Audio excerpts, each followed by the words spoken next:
Good evening. You're still watching Sunday Express, and tonight, let's start off with some grim statistics, so to speak. The latest report indicates that 62% of Kenyans have no source of income, while 42% of Kenyans are now considering themselves borrowers. This is an increase from 40% that was before 2019. 53% of those who are currently employed have worry and are concerned about losing their current jobs. This is according to the latest Consumer Insight report. Why are we talking about the statistics? It's because Kenya's suicide rate is rated among the highest in Africa, where 11 people out of a population of 100,000 actually is suicidal. Tonight's conversation is about how to deal with trauma in regard to what we are experiencing, the high cost of living, and also stories that have been making headlines, especially the demolition of those homes in Mavoko there. And to take us through this conversation is none other than Dr. Margaret Njuguna, a counseling psychologist. Thank you very much for your time. Thank you so much. A story there by John Kahiro has just highlighted the struggles that campus students are going through. It maybe possibly depicts where we are in as far as mental health as a country is concerned. But then when you talk about trauma, I know and I understand it's two-pronged. There's physical and there's the emotional aspect. Let's delve into the emotional aspect. Okay. How would I know if I am dealing with trauma on an individual capacity? Okay, number one, trauma is where you have gone through a stressful situation, and a lot of times it becomes trauma when you are unable to deal with it. We can face the same situation, but I'm able to deal with it because I have the resources that I need, and another person will struggle to deal with it because they do not have the resources they need. Some of the symptoms of trauma include reliving the situation. You feel like it's going through again and again. For example, let's say it's a rape. You feel like it's happening again. The other thing is it could also include physical symptoms like sweating, either when there's a trigger, maybe you see a man, you feel like now this is happening again, there's sweating, there is inability to eat well, inability to sleep well, a lot of emotions, headache, stomachache, all those kind can actually be associated with that. Is it also where we have panic attacks? Yes, especially when a person feels like they are being exposed to a situation like that led to that kind of experience. For example, let's say for the people who their homes have been demolished, every time people talk about a title deed, they may feel like it's a trigger, and they may want to feel like they may actually sweat. They may actually start breathing harder because that is something that reminds them of a loss that they have not been able to deal with. Yeah. Looking at the statistics here, over 50% of Kenya's population is worried over one thing or the other. You know, job loss, catering to their family, loss of providers, parents, and such. But then, how do we cope with this? Because this is the situation we find ourselves in, and borrowing effectively from the mental awareness task force that was set up some years back. How do we cope? Number one, the most important thing is to prevent what you can. For example, become aware of areas where you have been vulnerable or you have found yourself in trouble, so you prevent what you can. The other thing is to ensure that you have holistic health taken care of. A lot of times we assume that mental struggles are just mental struggles alone, but your body and your spirituality are also part of what helps you to fight and cope with the issues that you face in life.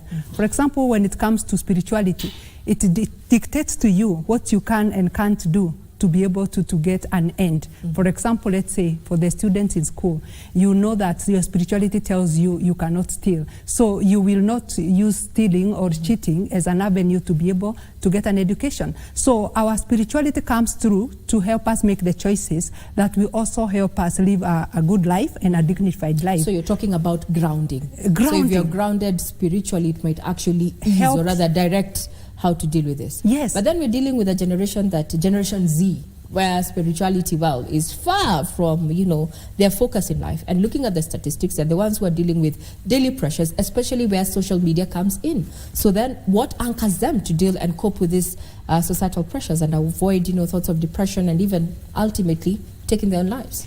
One of the things is that we cannot run away from spirituality. So we need to rethink our status, and we also need to rethink our belief system. I'm not talking about spirituality about a particular religion. Yes. I'm talking about beliefs about life. Your own life, other people's life, the choices you make, the meaning of life, so that you can be able to know, how do I get to what I want and use my own means? How do I create a path that I can follow and feel good about it? Because some of the situations you find people coming to therapy for, it's out of guilt. You did something, you're not happy about it, and you come to therapy room talking about you don't know how you're feeling, only to end up realizing that you're guilty of something. The other thing is to become conscious about the choices we make, to ensure that whatever choices you're making is not because other people are making, it's because you identify with the choices. So we need to become deliberate in the choices we are making. Are we asking ourselves, do I feel comfortable in this? So I feel we need to become aware of the way we spend our time will dictate the way we live our lives. So we need to actually come up with a routine that we identify with, so that we can factor in everything that we hold dear or matters to us. Now, Daktari, when is suicide actually an option? Suicide. One of the things I actually say about suicide is that it can become an option if we continue looking at this as an option. Enculturation. Like we accept it's okay. Yes, and that is why it's a dangerous trend. We need to come up with ways that people can be able to deal with the situations they are finding themselves. And one of the things I say is that knowledge and skills, the skills to be able to, for example, negotiation skills. When children are going to high school, even at university, has somebody deliberately taught them how to negotiate their way out of situations? So we need to give them skills that they can use to get themselves out of trouble. They can be able to negotiate. They can be assertive to an extent where they can be able to get really what they want. So I think we are lacking in terms of deliberate effort to give the children necessary skills that they can use when they are faced with a situation where they need to use them.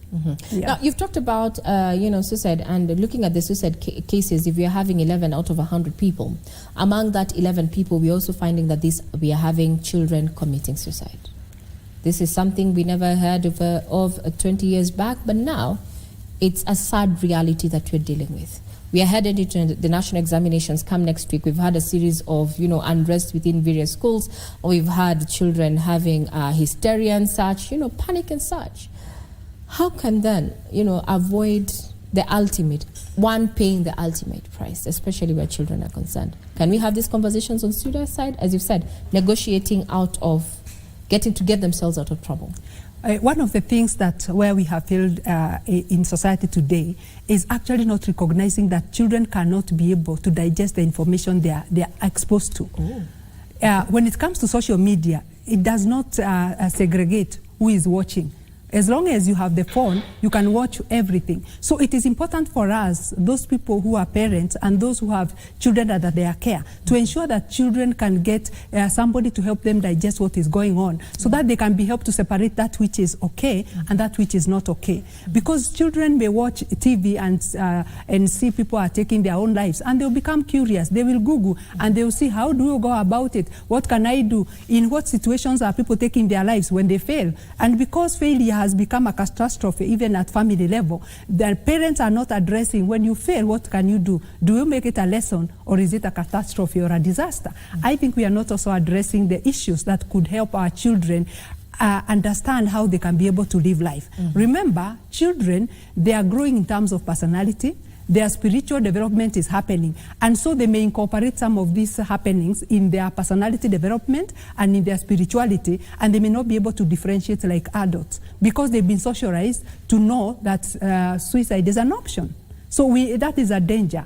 And we are likely, if we don't do anything differently, we are likely to see a higher rise of children taking their own lives, because nobody told them it is not an option. Our parents are busy. Everybody is busy trying to do something here and there. And that is why nobody is there, even when during news, to tell them this is not an option. This is what somebody could have done. If it was a failure, go to your parents, talk about it, and see what options are available.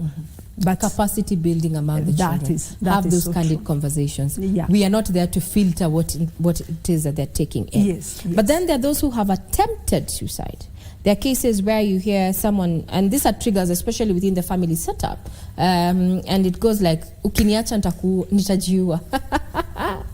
Or if it is not me, it is not anyone else. This is someone actually who's saying they'll take your life and take their own.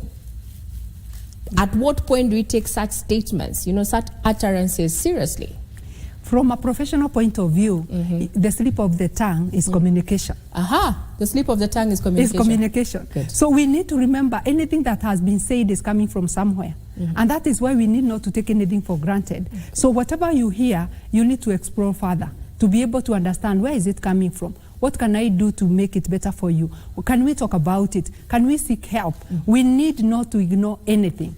So it is important for us to begin listening, because we are not a listening nation. We like to speak. So you'll see somebody speaking before you finish your sentence, and so they are not answering your question, or they are not even talking about your statement. They are talking about themselves. So it is important for us to listen more, even to the children, to the vulnerable populations, and even to each other, so that we can be able to know what is going on in your space, and what is going on in my space, and what can I do to make it better for you, and what can you do to make it better for me. So we need to listen more than we speak. Listen more. Yes. Now, what happens in the case? I'm trying to look at a situation where someone attempted suicide. It is already criminalized in the country, in the laws of the land. They attempted suicide and they survived. How do we help them get back on the right path? Number one, we need to acknowledge that when it comes to hopelessness and a point where you feel you want to take your life, there are several options. It could be you take your own life, you take another person's life because there's nothing to lose. You take your own life and take several other people who are not even affected by the whole situation. So this person who decides to take their own life, and maybe it was an attempt, we need first of all to understand at what point in time did they get there. So we need first of all to hear them out. We need, non-judgmentally, because when we judge them, we criminalize it, then again we are going to close them out. So we need to listen to them. We need to understand how they got there. We need to know what they were struggling with, so that we can be able to address, and then we can be able to help them know the other options that they can use. We also need to support them. We also need to remember that they could have chosen even to take another person's life, but they actually decided, I would rather go out rather than take somebody out. Because a lot of times you may realize somebody could be taking their own life because of maybe a heartbreak. So I feel like we need to know, by the time a person decides, I want to go, and I don't even know where I'm going, but I want to go there, it's because there's a big issue. And well, Daktari, hate to cut this short, is that we have special programming where we're going to be heading into the Super League there. This is a conversation that we're definitely going to carry on, given the current statistics that we're dealing with. 11 of, within the statistics, we have 11 people among 100 people who are, 100,000 people are suicidal in Kenya. And these are the highest numbers within Africa. We have been speaking to none other than Margaret Njuguna, who is a counseling psychologist. And my take home, and I hope yours too, is that every slip of the tongue is communication. I'm Regina Manyara. You're watching Sunday Express. To keep it right here.